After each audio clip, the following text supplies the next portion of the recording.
We met me in the day of success, and I have learnt by the perfectest report they have more in them than mortal knowledge.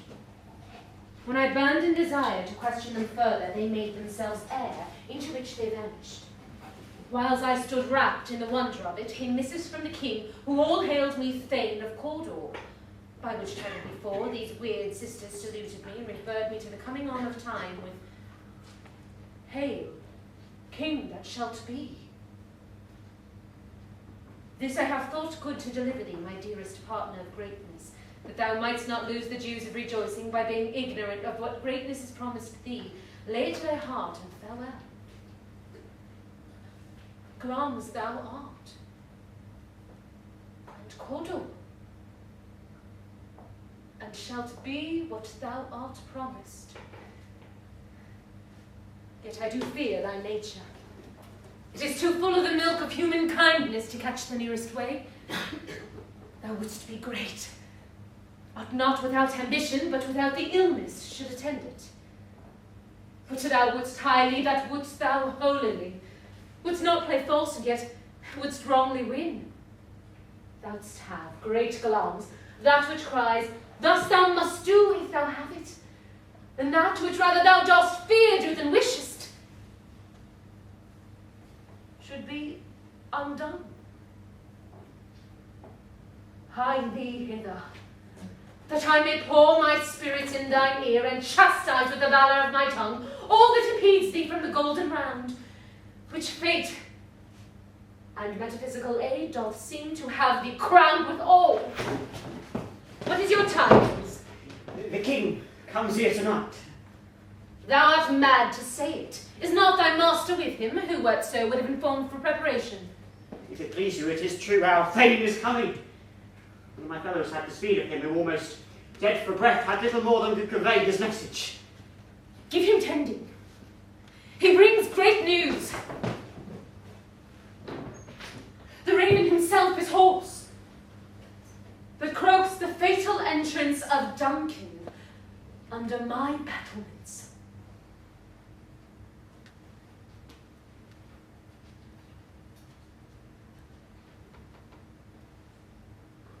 Come, you spirits, that tend on mortal thoughts. Unsex me here, and fill me from the crown to the toe, top full of direst cruelty. Make thick my blood. Stop up the access and passage to remorse, that no compunctious visitings of nature shake my fell purpose, nor keep peace between the effect and it.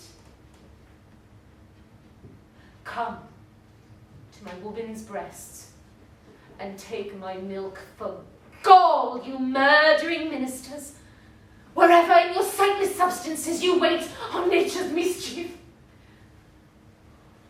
Come, thick night, and pour thee in the dumbest smoke of hell, that my keen knife see not the wound it makes, nor heaven peep through the blanket of the dark to cry, "Hold, hold!"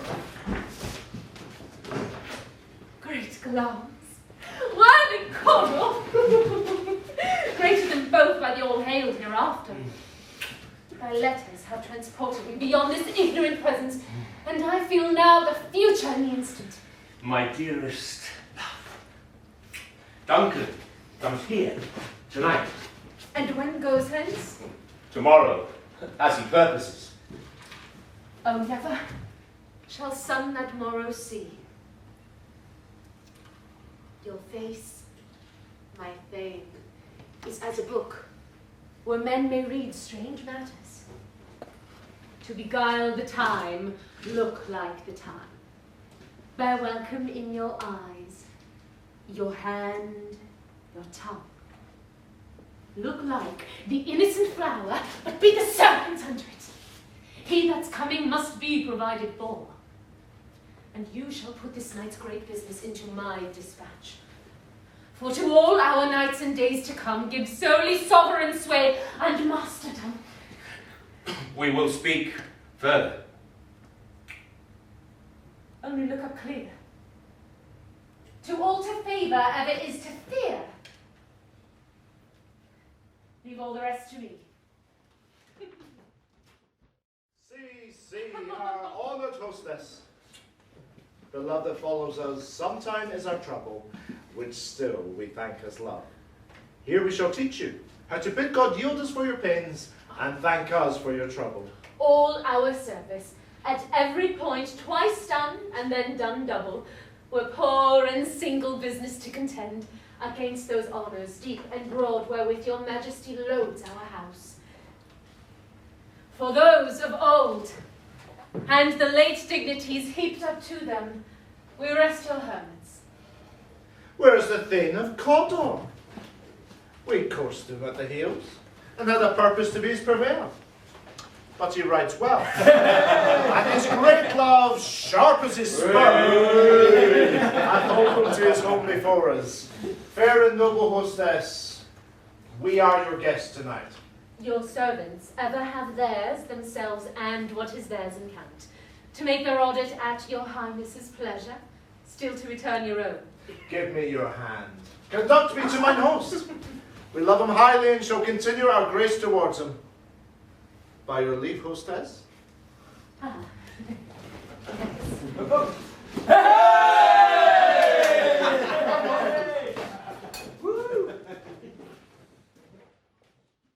How now? What news? He hath almost supped. Why have you left the chamber? Have he asked for me? No, you not, he has. Now, we will proceed no further in this business. He had honoured me late, and I have bought golden opinions from all sorts of people, which would be worn now in their newest glass, not cast aside so soon. Was the hope drunk when you dressed yourself? Hath it slept since? And wakes it now to look so green and pale at what it did so freely? From this time, such I account thy love. Art thou feared to be the same in thine own act and valour as thou art in desire? Ah, Wouldst thou have that which thou esteem'st the ornament of life, and live a coward in thine own esteem? Letting I dare not wait upon I would, like the poor cat in the attic. prithee! Peace. I dares do all that may become a man. Who dares do more is none. What beast was't then that made you break this enterprise to me? When you durst do it, then you were a man. And to be more than what you were, you would be so much more than man. Nor time nor place did then adhere, and yet you would make both. They have made themselves! And that their fitness now does unmake you. I have given suck, and I know how tender it is to love the babe that milks me. I would, while he was smiling in my face, have plucked my nipple from his boneless gums and dashed the brains out, and I so swore as you have done to this. If we should fail! Fail! But screw your courage to the sticking place, and we will not fail. When Duncan is asleep, where to the run of this hard day's journey sounds soundly inviting, his two chamberlains shall I with wine and wassail so convince that memory, the warder of the brain, shall be a fume, and the receipt of reason a limbeck only. When in swinish sleep their drenched natures lies as in a death, what cannot you and I perform upon the unguarded Duncan? What not put upon his spongy officers, who shall bear the guilt of our great quell? Bring forth men children only, for thy undaunted mettle should compose nothing but males. Will it not be received when we have mocked with blood those sleepy two from his own chamber, and used their very daggers, that they have done it? Who dares receive it other, as we shall make our griefs and clamours roar upon his death? I am settled. And pen forth each corporal agent to this terrible feat. Away, and mock the time with fairest show. false face must hide. What false heart does know.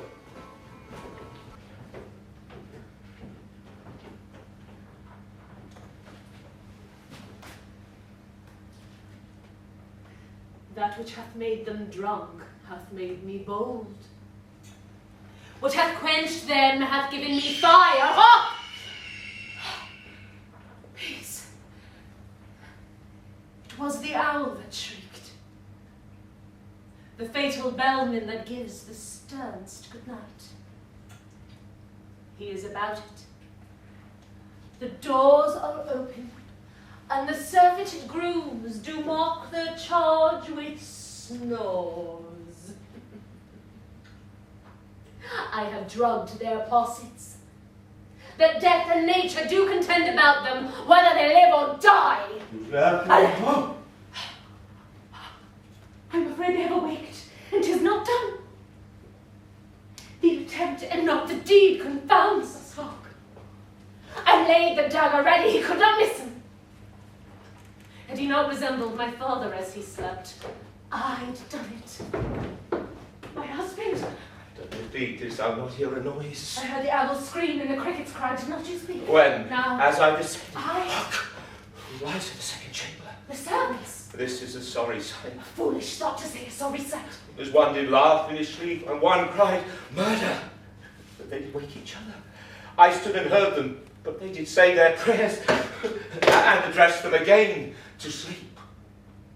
There are two lodged together. One cried, God bless us, and amen the other. As it seemed me with these hangman's hands. Listening their fears, I could not say amen, when they did say, God bless us. Consider it not so deep. For wherefore could I not pronounce amen? I had most need a blessing, and amen stuck in my throat. These deeds must not be thought after these ways, so it will make us mad. Methought I heard a voice cry, sleep no more. Macbeth doth murder sleep, the innocent sleep. Sleep that knits up the ravelled sleeve of care, the death of each day's life. Sore labour's bath, balm of hurt minds, great nature's second course, chief nourisher in life's feast. What do you mean? Still it cried, sleep no more to all house. Glamis had murdered sleep, and therefore Cordial shall sleep no more. Macbeth shall sleep no more. Oh, was it not thus cried? Why, worthy Thane, do you so unbend your noble strength to think so brain-sickly of things? Oh, come, and get some water and wash this filthy witness from your hand. Why did you take the dagger from the place? It must lie there. Go, carry it back and smear the sleeping rooms with blood. No, I'll go no more. I am afraid to think what I have done. Look on it again, I dare not. Infernal purpose!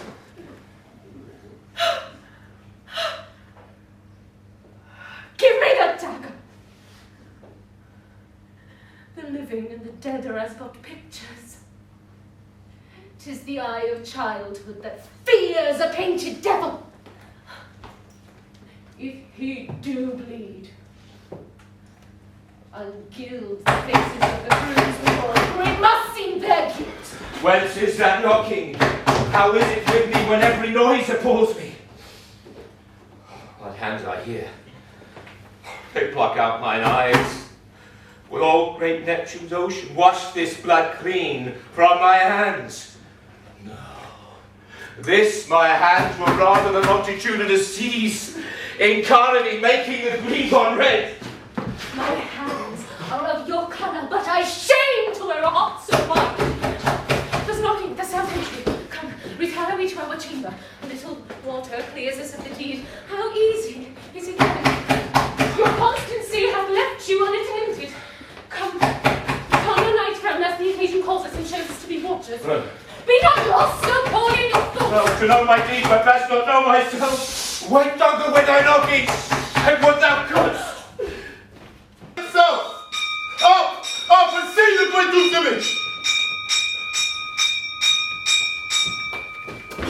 Banquo, Malcolm, up from your graves and walk like sprites to countenance this horror. What is the business that such a hideous trumpet calls to parley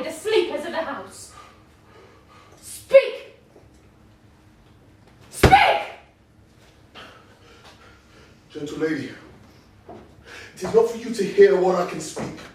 A repetition in a woman's ear would murder as it fell. Our Banquo, our royal master's murdered. Oh, alas! What in our house? Too cruel anywhere. Dear doth, I prithee, contradict thyself and say it is not so. Had I but died an hour before this chance, I had lived a blessed time. For from this instant, there's nothing serious in mortality. All is but toys. Renown and grace is dead. The wine of life is drawn, and the Elise is left this vogue to brag of. What is amiss? Oh, you are, and you do not know it. The spring, the head, the fountain of your blood is stopped. The very source of it stopped. Your royal father's murdered. Oh, by whom? Those in this chamber have seen and done it. Their hands and faces were bathed with blood, and some were daggers which, unwiped, we found under the pillows. They starved and were distracted. No man's life was to be trusted with them. Yet I do repent me of my fury that I did kill them. Wherefore did you so? Who can be wise, amazed, temperate and furious, loyal and neutral in a moment? No man. The expedition of my violent love outrun the pauser, reason.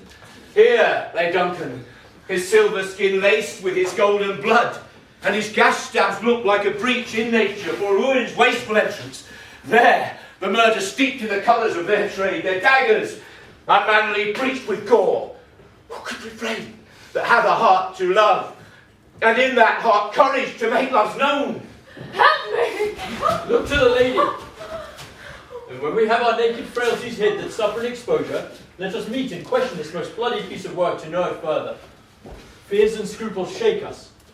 In the great hand of God I stand, and against the undivulged pretense I fight of treasonous malice. And so do I. So all, let's briefly put on manly readiness, and meet at the hall together. Well contented. Well contented.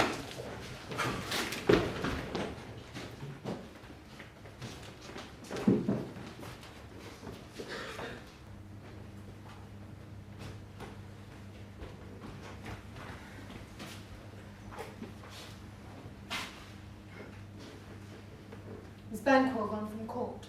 Aye, madam. It returns again tonight. Say to the king, I would attend his leisure for a few words. Madam, I will.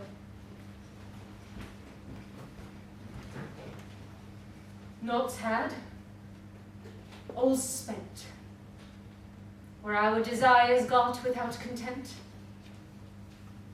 'Tis safer to be that which you destroy, than by destruction dwell in doubtful joy. How now, my lord? Why do you keep alone? The sorriest fancies your companions making, using those thoughts that should indeed have died with them they think on. Things without all remedy should be without regard. What's done is done. We have scorched the snake, not killed it. She'll close and be herself, whilst our poor malice remains in danger of her former tooth. Could let the frame of things disjoint, both the worlds suffer. Ere we will eat our meal in fear, and sleep in the affliction of these terrible dreams which shake us nightly. Better be with the dead, whom we to gain our peace have sent to peace, than on the torture of the mind to lie in restless ecstasy. Duncan is in his grave. After life's fitful fever he sleeps well. Treason has done his worst, nor steel, nor poison, malice domestic, foreign levy, nothing can touch him further. Come on! Gentle, my lord. Sleek all your rugged looks. Be bright and jovial amongst your guests tonight. So shall I, love. And so I pray to you, let your remembrance apply to Banquo. Present remembrance both with eye and tongue.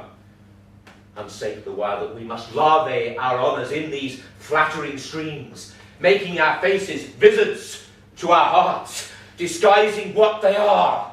You must end this. Full of scorpions is my mind, dear wife. Thou knowest that Banquo and his grounds lives. But in them, nature's copy is not eternal. Yes, there's comfort yet. They are assailable. Then be thou jocund.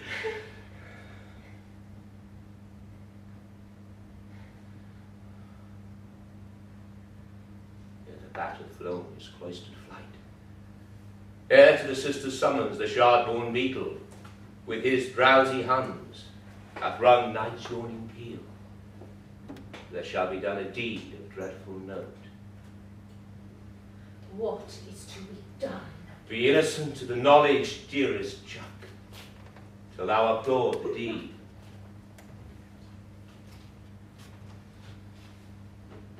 Come, seething night, scarf up the tender eye and pitiful day, and with thy bloody and invisible hand, cancel and tear to pieces that great bond which keeps me pale. Night thickens, and the crow makes wing to the rooky wood. Good things of day begin to droop and drowse, while night's black agents to their praise to rouse. Thou marvelest at my words, but hold thee still. Things bad begun make strong themselves by ill. So prithee, go with me.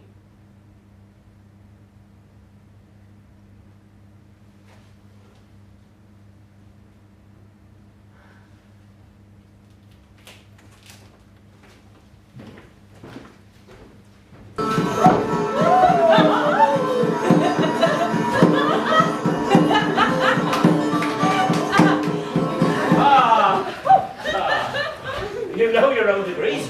Sit down. But first and last, a hearty welcome. Our hostess keeps her state, but in best time we will require a welcome. Pronounce it for me, sir. To all our friends. For my heart speaks, they are welcome. See, they encounter thee with our heart's thanks. Both sides are even. Here, I'll sit in the midst. Anon, we'll drink a measure, the table round. There's blood upon thy face. Does Banquo stand? Better thee without than he within. Easy dispatch. My lord, his throat is cut. That I did for him. Thou art the best of the cutthroats, but he's good that did the delightful flayons. If thou didst it, thou art the non-pareil. Most royal, sir. Flaus escaped. Then comes my fit again. Why, thou'st been perfect, whole as marble, founded as the rock, as broad and general as a casing air. Now I'm cabined, cribbed, confined, bowed into saucy doubts and fears. But Banquo's safe. Oh, my good lord. Safe in a ditchy, boys, with 20 trenched gashes in his head. The least of death to nature. Thanks for that. There the grown servant lies. The worm that's fled hath nature, that in time will venom breed. No teeth for the present. Get thee gone. Tomorrow we'll hear ourselves again. My royal lord, you do not give the cheer. The feast is sold, which is not often vouched while 'tis a-making. 'Tis given with welcome. Ah, sweet remembrancer. Now, good digestion, weight on appetite, and health on both. May it please you, sir, sit. Ah, here have we now our country's honour root, where the graced person of our Banquo present, whom may I rather challenge for unkindness than pity for mischance. His absence, sir, lays blame upon his promise. Believes that your highness to grace us with your royal company. Ah, the table's full. Here is a place reserved, sir.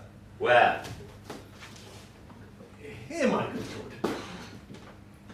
My good lord, what is it that moves your highness? Which of you have done this? Not I.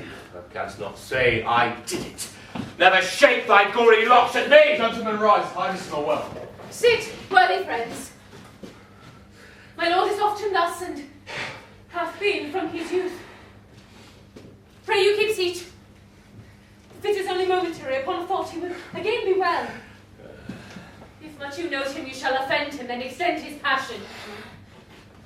Feed, and regard him not. Are you a man? Aye, and a bold one, that dare look on that which might appall the devil. Oh, proper stuff. This is the very painting of your fear. This is the air-drawn dagger which you said led you to Duncan. All these blazoned stots, impostors to true fear, would well become a woman's story in a winter's fire, authorized by her grand dam. Find for shame. Why do you make such faces? When all is done, you look but on a stool. Prithee, see, then look not behold. How say you? Why, what care I if thou canst not speak too? If charnel houses and our graves must send those that we bury back, our monument shall be the moors of kites. What? Quite unmanned in folly.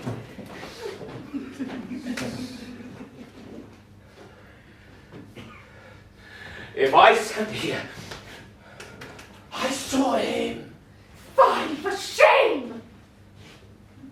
Blood has been shed here now. If the olden time a humane statute purged the gentle wheel, aye, and since two murders have been performed too terrible for the ear, the time has been that when the brains wear out, the man would die, and there an end. But now they rise again with 20 mortal murderers on their crowns and push us from our stools. No, this is more strange than such a murder is! My royal lord, your noble friends do lack you.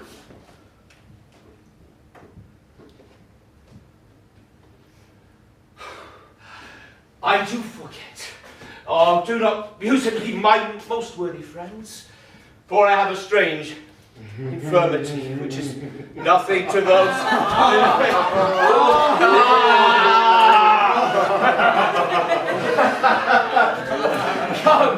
Come, love and health to all.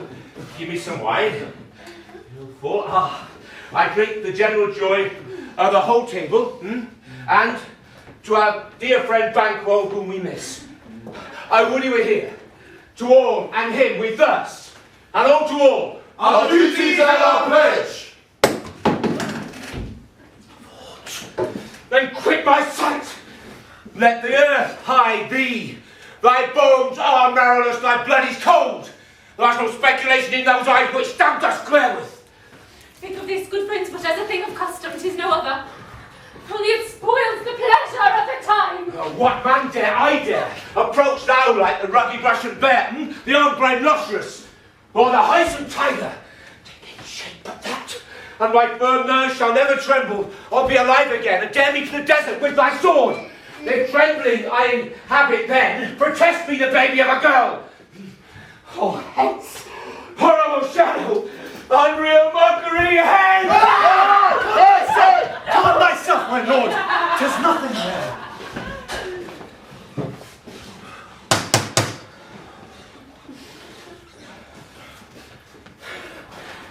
Why, so being gone, I am a man again. Pray you, sit so. Sit. You have displaced the mirth, broke the good meeting, with most admired disorder. Can such things be, as overcome us like a summer's cloud without our special wonder? You make me strange, even to the disposition which I owe, and now I think you can behold such sights, and keep the natural ruby of your cheeks. My mind is blanched with fear. What sights, my lord? I pray you speak not. It grows worse and worse. Question enrages him. At once, good night. Stand not upon the going with your order, but go at once.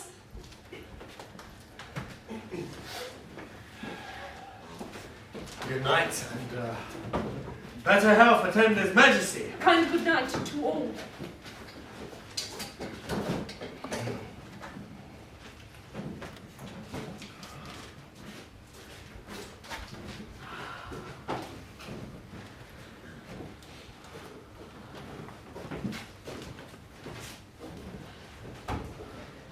Have blood, they say.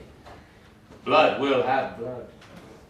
stones be known to move, and trees to speak. Augurs and understood relations have, by maggot pies and chuffs and roots, brought forth the secretest man of blood. What is the night? Almost at odds with morning. Which is which? How sayest thou that Macduff denies his person at our great bidding? Did you send to him, sir? I heard it by the way, but I will send. There's not a one of them. But in his house I keep a servant feed. Tomorrow I will, and betimes I will to the weird sisters. More shall they speak. For now I am meant to know by the worst means the worst. For mine own good, all causes shall give way. I did blood stepped in so far that should I weigh no more, returning were as tedious as go o'er. Strange things I had in head that will to hand, which must be acted, ere they may be scanned. You lack the season of all natures. Sleep. Come, we'll to sleep. My strange and self-abuse is the initiate fear that wants hard use. We are yet but young. Indeed.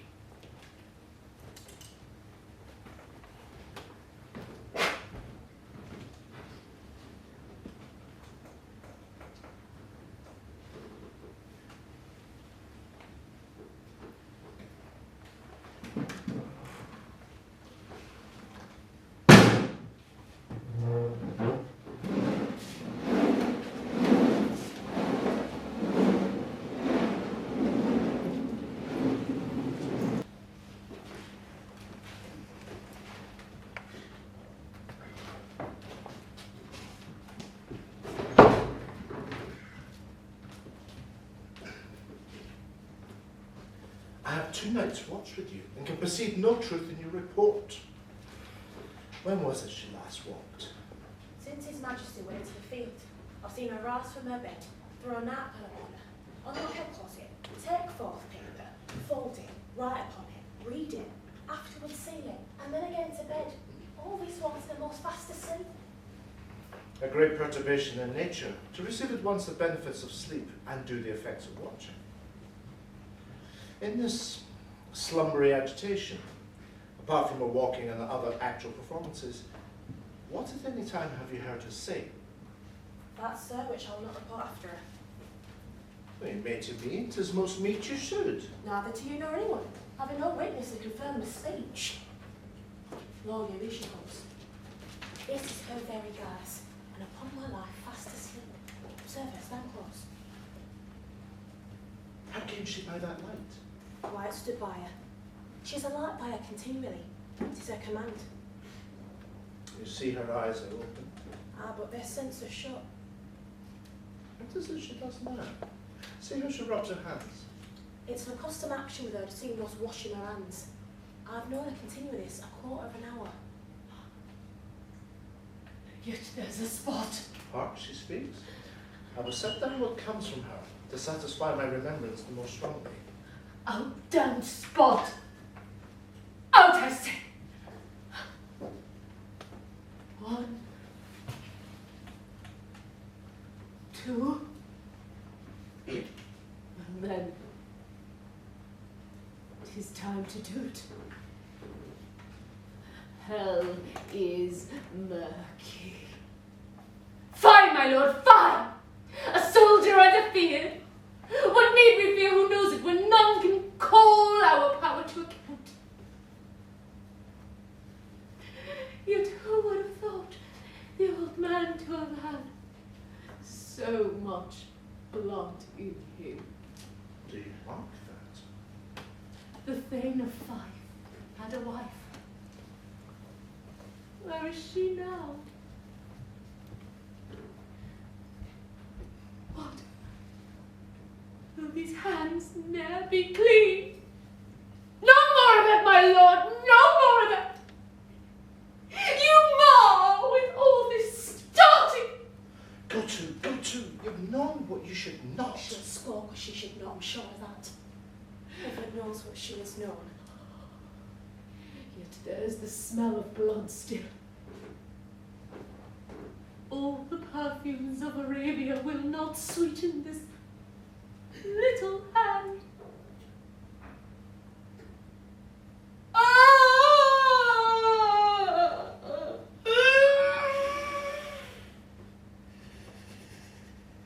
What a cry is there. The heart is sorely charged. I would not have such a heart in my bosom for the dignity of the old body. Well. Pray God it be so. This disease is beyond my practice. Yet I have known those who have walked in their sleep, who have died holily in their beds.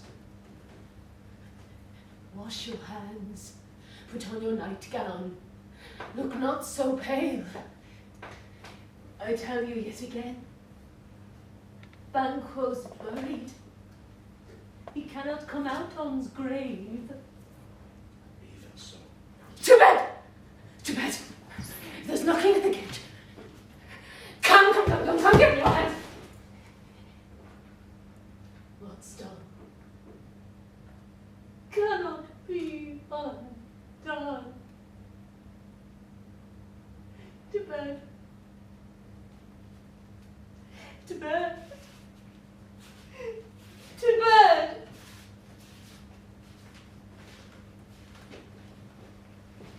Will she go now to bed? Directly. Foul whisperings are abroad. Unnatural deeds to breed unnatural troubles.